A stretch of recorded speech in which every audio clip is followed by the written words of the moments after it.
can use one of these mics. Is it working? How's everybody doing? Coming back from lunch, the L-tryptophan is going through your veins. It's a pleasure to be here, and I'm not from this industry, but I am really focused on the people side of business. And as we know, probably the future competitive advantage is really the people, the talent that we bring into the organization. Let me start with, how many people here have had a great manager in your career? How many people have had a bad one? How many of you sitting next to the bad one right now? No. The reason I ask that is we tend to find that people leave managers, not companies. And I don't know if you've ever left a manager, but the key is when you thought about the best manager and the worst manager, the next question should be, was your productivity different? Was your contribution different? Was the degree to which you connected different? And we tend to find it is. So if the manager is such a critical component in today's workplace, we want to study what goes on with great managers versus the average or the worst that you raised your hand to. I've had the chance to study over 250,000 managers, over 100,000 leaders, to date 2.5 million employees, and trying to understand the question of what goes on when you study the best. And because when you study the best, you find some things very different than when you study average.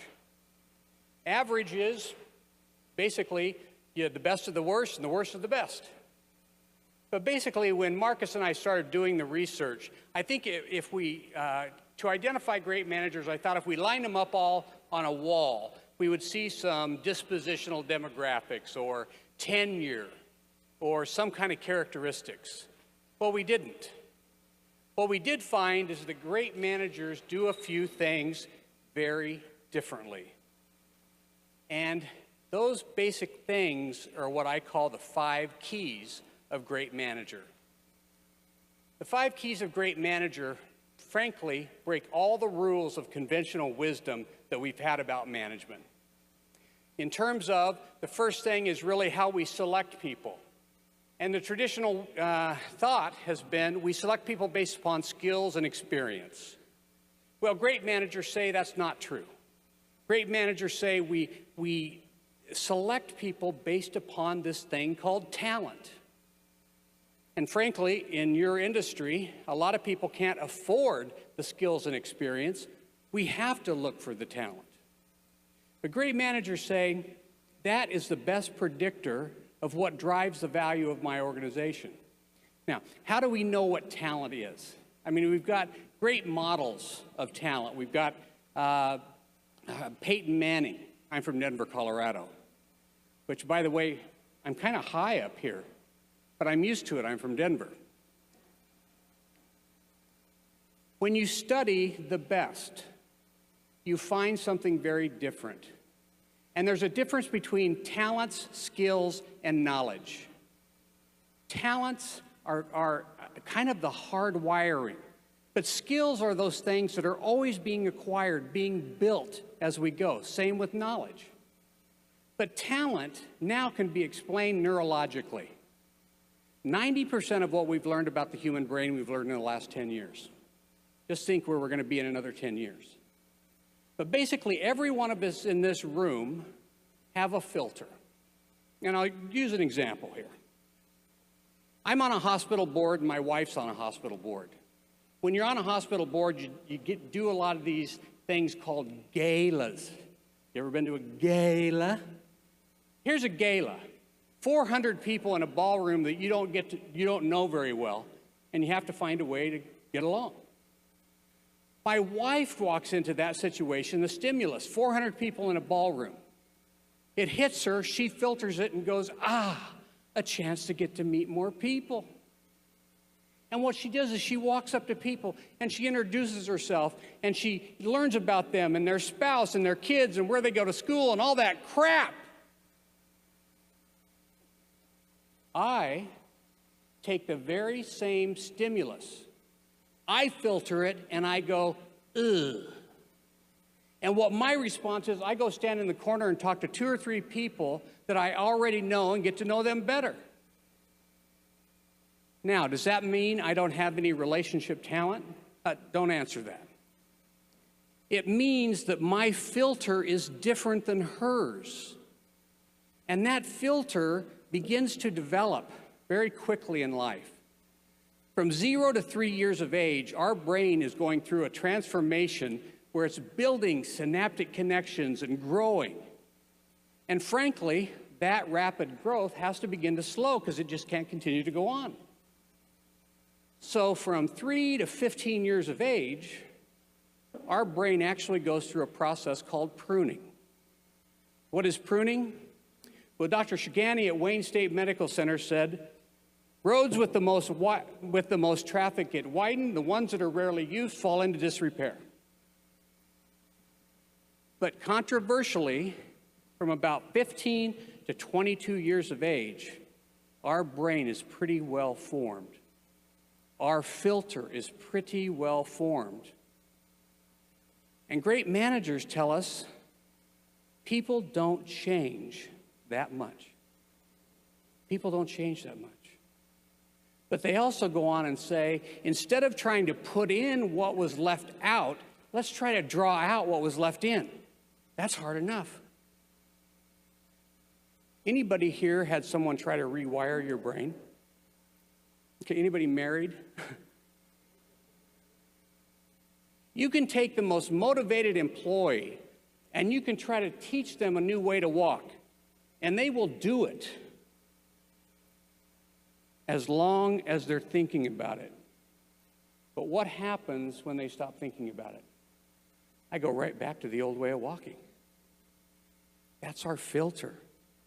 Now, always have to check. Is there anyone in this room by the name of Darwin Daly? Okay. I went to grade school with Darwin Daly. But one of the things I learned very early is that as early as the 3rd, the 4th, the 5th grade, whenever the film projector would break, Darwin Daly was the first one up to fix it. This went on all the way through high school. We're at our 35th high school reunion, and the film projector broke. Guess who hopped up to fix it? Darwin Daly.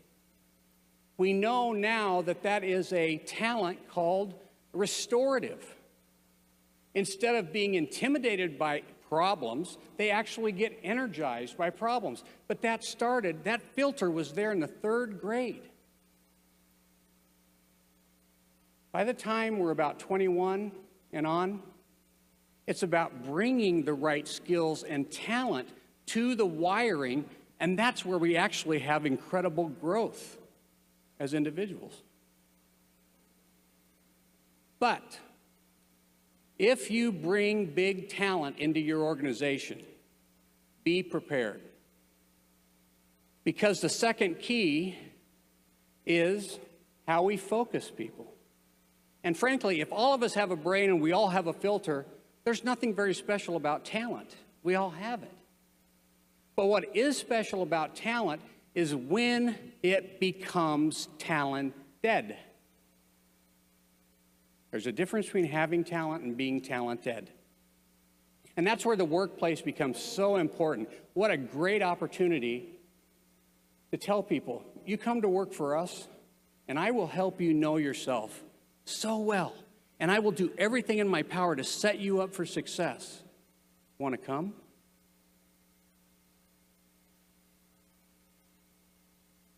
But big talent comes with big other stuff. How many people in this room have worked with a really high performer? Incredibly high performer. Were they weird? Were they kind of prima donnas?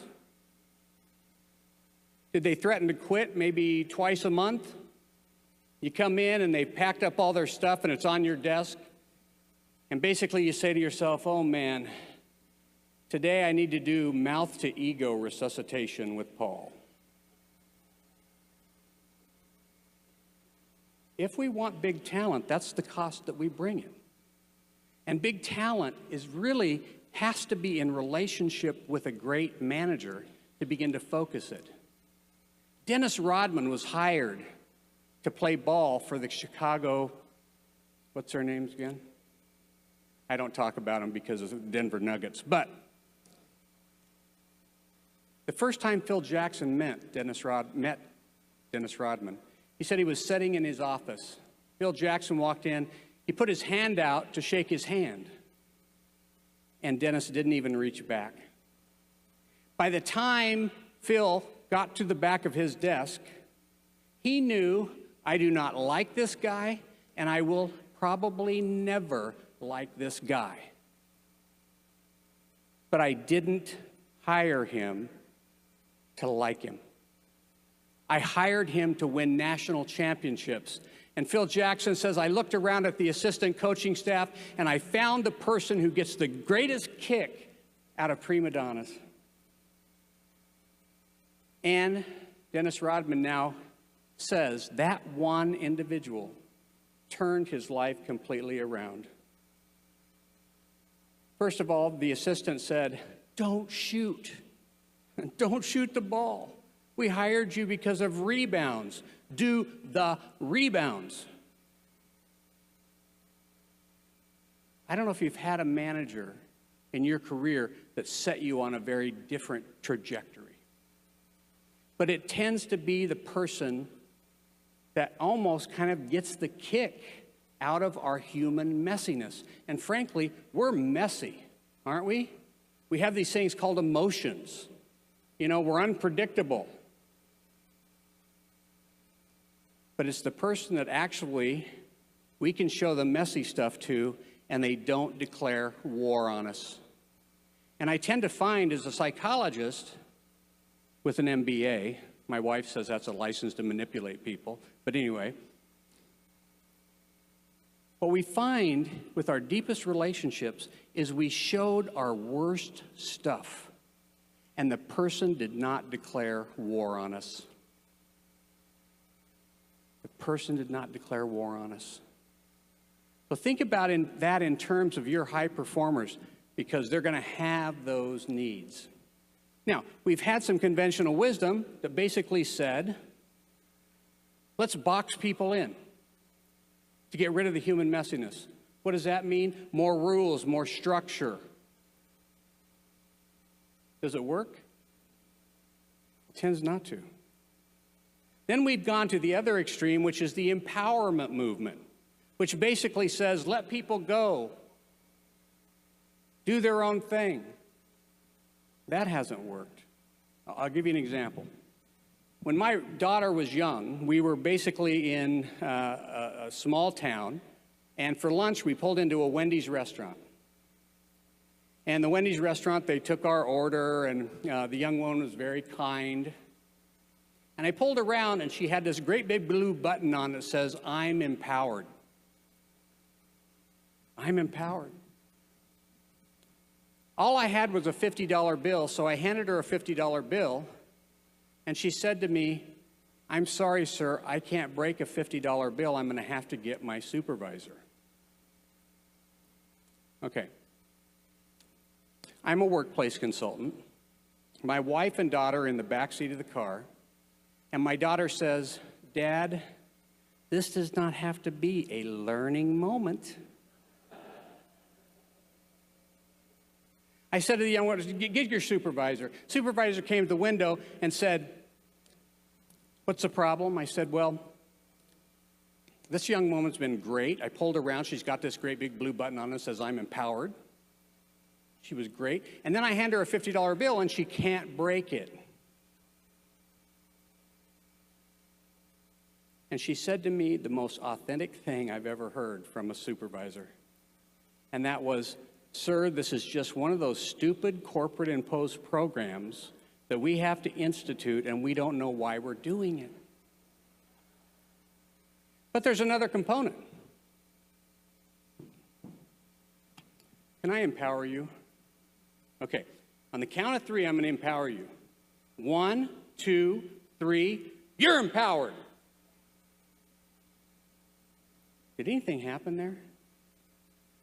Actually, one very important thing happened there.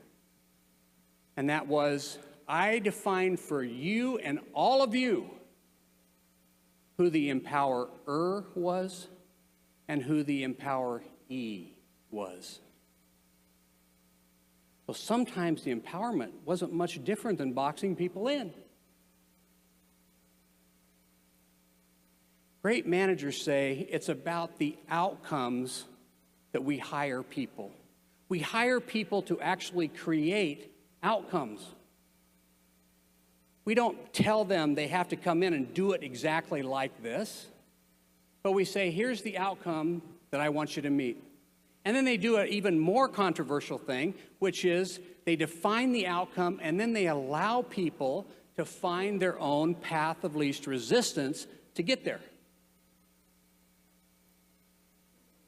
which uses their talents. A lot of times people will have an employee come in and they're doing the steps. They're doing the steps. But are they meeting the outcome?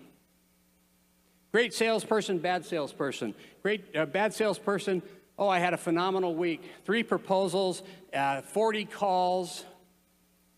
Great salesperson. Yeah, I didn't sell anything either.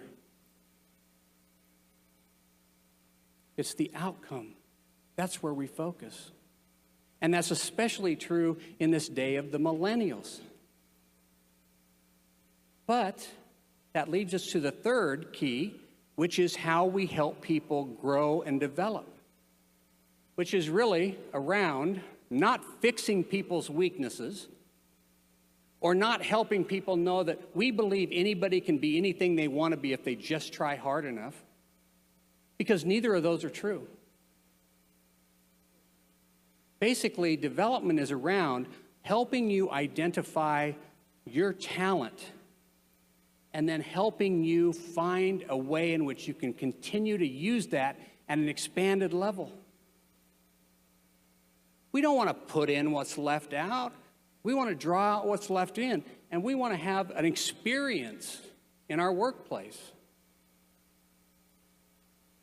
Great managers focus around strength. Focus really around helping you grow within those areas of strength. And I don't mean to be Pollyanna here. But what I've come to know from managers is that the traditional practices we've had have really destroyed the human part, the value of our cultures. Basically, let's just pick on one thing, the performance evaluation. Anybody ever been through an important performance evaluation? Did you walk away just more excited than you were ever before?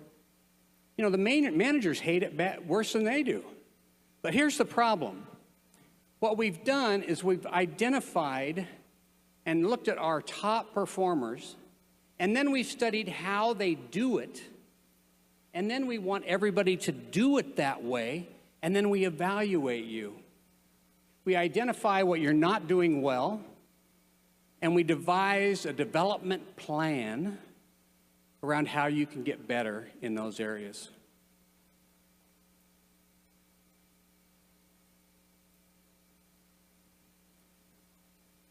In the 5th grade, I wrote a paper called, "If God Could Come to Earth for One Sunday, What Church Would He Go To?" And by the way, my teacher immediately said Catholic. But my paper was about the heart, the church being the heart. At 5th grade, I got a C because of grammatical errors and misspellings. A C.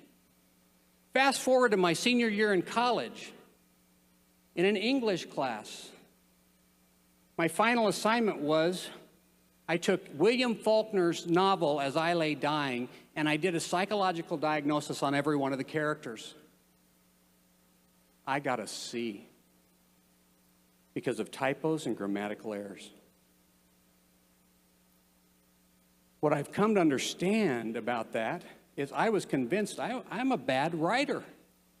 I'm a bad writer. I should never write. Well, we manage around weakness in 3 ways. 1, we create support strategies.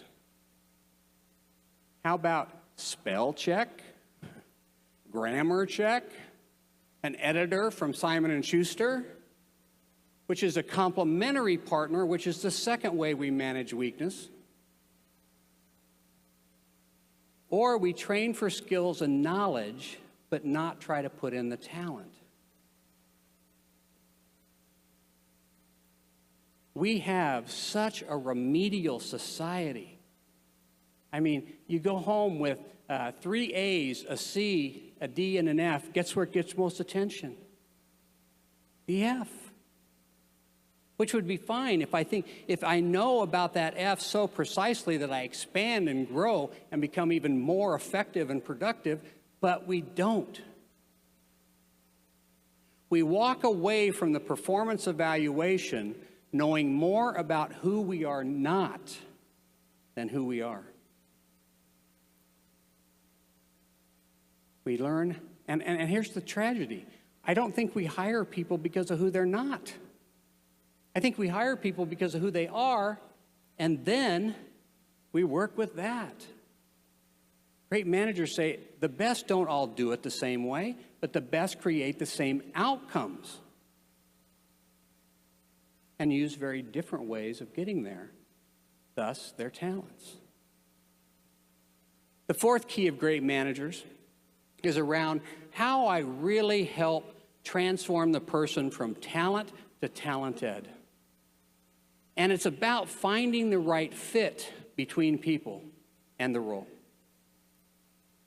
What do I mean by that? Well, the conventional wisdom has said that we have this thing called the career ladder. And the career ladder was we continued to climb up the career ladder. Now, the reason the career ladder was there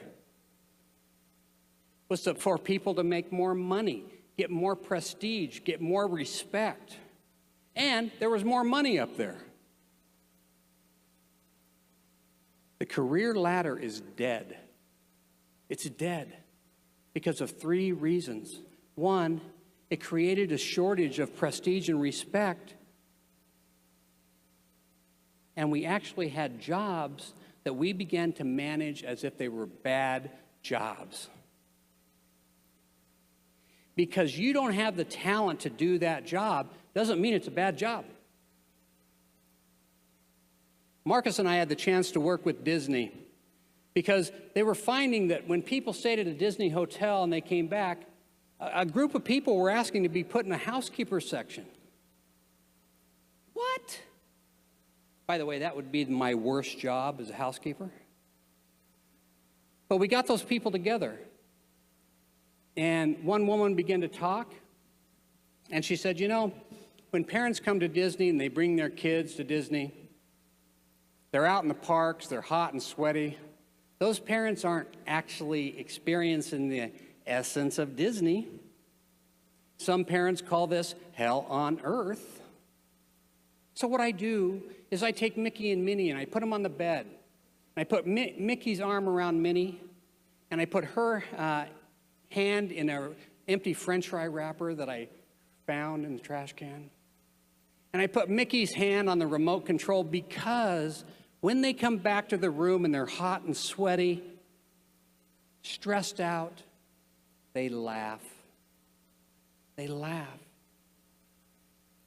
The focus of what the real outcome is clear. That's why people were actually wanting to be put back in their section. Memo! All housekeepers will now put stuffed animals in compromising positions. We missed the point. It's the emotional outcome that we have. And we're always trying to find that fit, a better way in which I can help you find and specialize, because today we have what's called the career tree. It's not about moving out of the role, out of something you're doing very well in, into something that has a very different set of demands, but it actually helps people begin to specialize.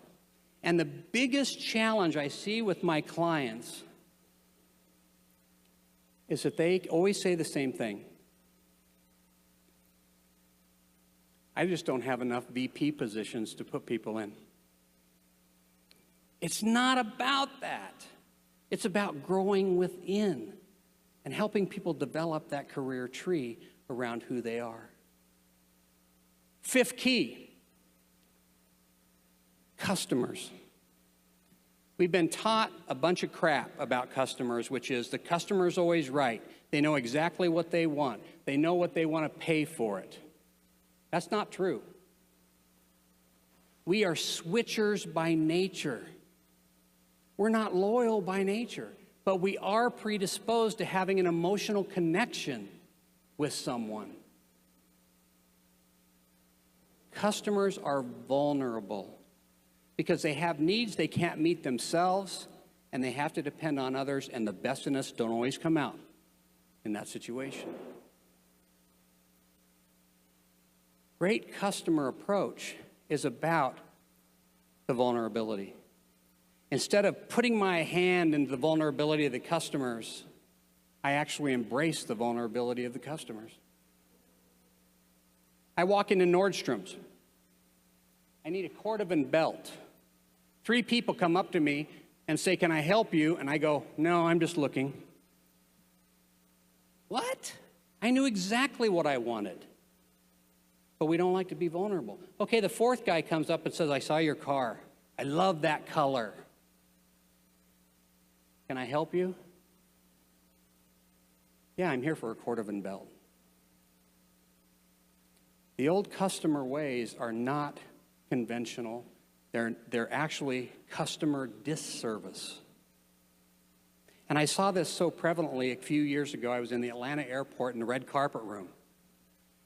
And they brought a woman in, and I was so struck by how kind they were to her, authentic. These were United personnel. I don't always see that. And I've flown 2.4 million miles with United. Anyway, I'm in therapy for that. But I was struck by how authentic they were. We get on the plane, and she's sitting next to me in the passenger seat. I get to talking to her. Every flight attendant came up to her and they touched her and said, "If there's anything I can do to help you, please let me know." And it was so authentic. The pilot did the same thing. We take off on our way to Denver and we get to talking. She's going to Denver to meet the remains of her son being shipped in from Fallujah. It hit me. You did not have to train those people to deal with a vulnerable mother. The natural customer service came out. It's the best thing for ways in which we now see that customer changing the whole frame of them and connecting to that vulnerability. Thank you very much.